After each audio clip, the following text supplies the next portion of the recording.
Bu hikoyani qanday boshlashni ham bilmayman. O'sha tunning xotirasi meni ta'qib qilaveradi. U tun mening ham baxtim, ham baxtsizligim, ham hayotim, ham olimim bo'lgan tun. Hammasi opamning to'yida boshlangan edi. Hovlimiz odam bilan liq to'la. Qudalar, qarindoshlar, qoni qo'shnilar har kim ozcha shod, ozcha xurram.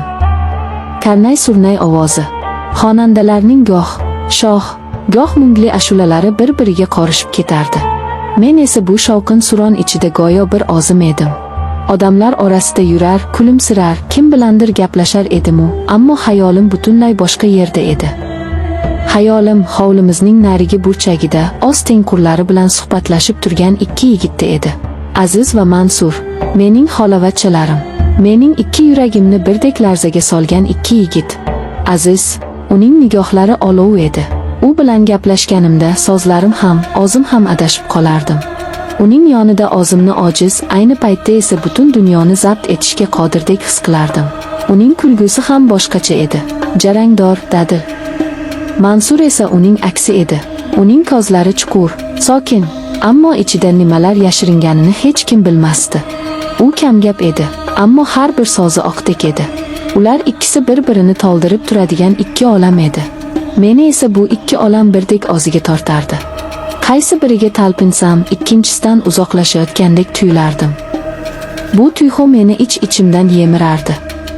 To'y avjida, odamlar davrada raqsga tushardi. Kimdir menga ham ishora qildi, lekin men boshimni chayqab hovlining chetroqiga borib turdim. Nega bir ozing turibsan? Bu ovozdan seskanib ketdim.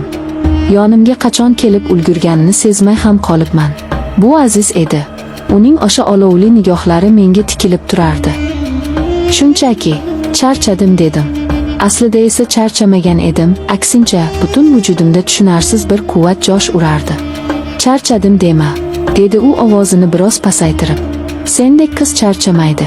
Sen olovga o'xshaysan, yoqasan, kuydirasan, lekin hech qachon ochmaysan. Uning bu so'zlaridan yuzimga qon yugurdi. Nima deyishni bilmay qoldim. U esa tobora yaqinlashardi. Bilasanmi, men seni qanchadan beri kuzatib yurganimni, dedi u.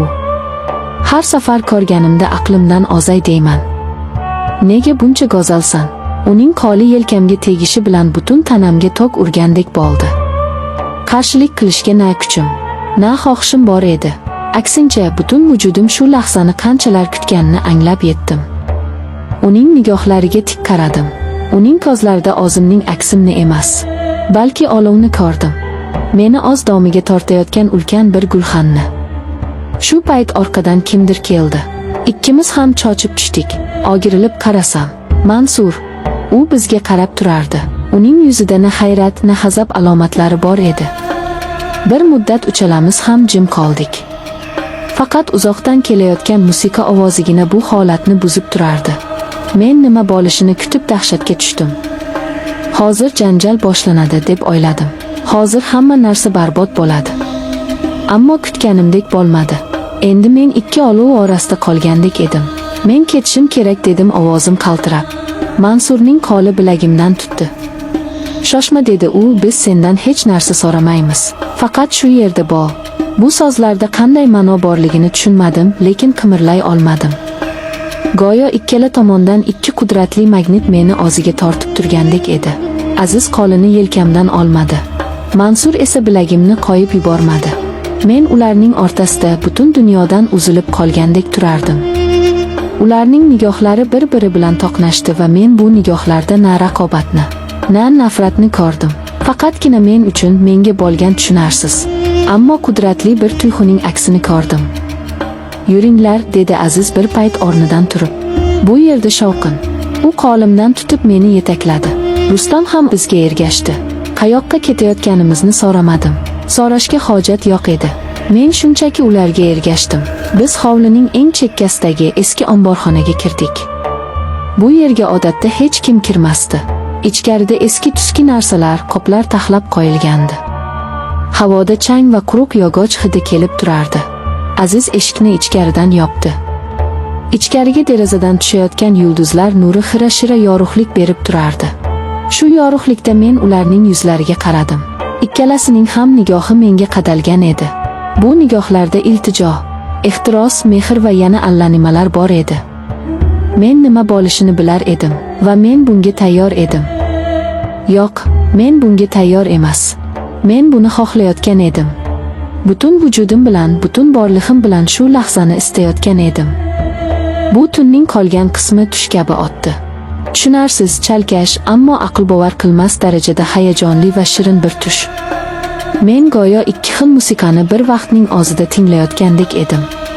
Azizning otashin ehtirosi, uning shiddatli harakatlari meni yoqib kuydirsa, Mansurning muloyim shivirlashlari, ehtiyotkor teginishlari ruhimga malham bo'lardi. Bu ikki tuyg'u bir-biriga qorishib, meni butunlay o'ziga asir qildi. Men kimning quchog'ida ekanimni farqlay olmay qoldim. Ular go'yo bir butunga aylangandek. Men esa shu butunning markazida edim. Men nafaqat jismonan, balki ruhan ham ularga taslim bo'lgandim. Bu gunoh ekanini, bu aqldan ozish ekanini bilar edim, ammo o'sha lahzada bu dunyodagi eng yoqimli holatdek tuyulardi. Men o'zimni hech qachon bunchalik tirik, bunchalik kerakli his qilmagan edim. Har bir hujayram bilan yashayotganimni his qilardim. Bu lahza abadiy davom etishini xohlardim. Faqat biz uchalamiz va bizni o'rab turgan bu sehrli tun. Qancha vaqt o'tganini bilmayman. Balki 1 soat, balki 2 soat. Birdan omborxona eshigi ochildi. Biz uchalamiz ham tosh qotdik. Eshik tirqishidan tushayotgan yorug'likda bir sharpa ko'rindi. Bu onam edi. Qo'lida patnis. Patnisda bizga atalgan choy va shirinliklar. U bizni chaqirib topolmagach, shu yerga kirgan bo'lsa kerak. U bir lahza bizga qarab qoldi. Uning ko'zlari avvaliga hech narsani tushunmadi. Keyin esa uning ko'zlarida avval hayrat, keyin ishonchsizlik, so'ngra esa men hech qachon, hech kimning nigohida ko'rmagan dahshat ifodasini ko'rdim. Onamning yuzi oqarib ketdi. Lablari pirpirab nimadir demoqchi bo'ldi, ammo ovozi chiqmadi. Faqat xirillagan bir tovush eshitildi. Qo'lidagi patnis yerga tushdi. Piyolalar sinib, choy hamma yoqqa sachradi. Bu ovoz o'sha tunning sehrini parchalab yubordi. Bizni hushyorlikka qaytardi. Biz qanday dahshatli ish qilib qo'yganimizni endi anglab yetgandik. Ammo eng dahshatlisi hali oldinda edi. Onam bizga qaraganicha bir qadam orqaga tisarilmoqchi bo'ldi, ammo oyoqlari o'ziga bo'ysunmadi. Uning ko'zlari katta-katta ochilib, bir nuqtaga tikilib qoldi. U qo'llari bilan ko'ksini ushladi. Yuzi ko'kara boshladi. U og'zini ochib nafas olmoqchi bo'ldi. Lekin havo yetishmayotgandek boqilardi. Va keyin u sekin-asta, jonsiz bir qo'g'irchoqdek orqaga quladi.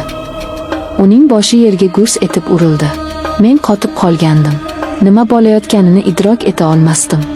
Aziz birinchi bo'lib o'ziga keldi. "Xolajon!" deya baqirib yubordi va onamning yoniga otildi. Mansur ham yugurdi. Men esa joyimdan qimirlay olmadim. Go'yo tanam muzlab, oyoqlarim yerga yopishib qolgandek edi. Faqat onamning yerda harakatsiz yotgan tanasiga, uning ochiq qolgan va dahshat ifodasi qotib qolgan ko'zlariga tikilib turardim.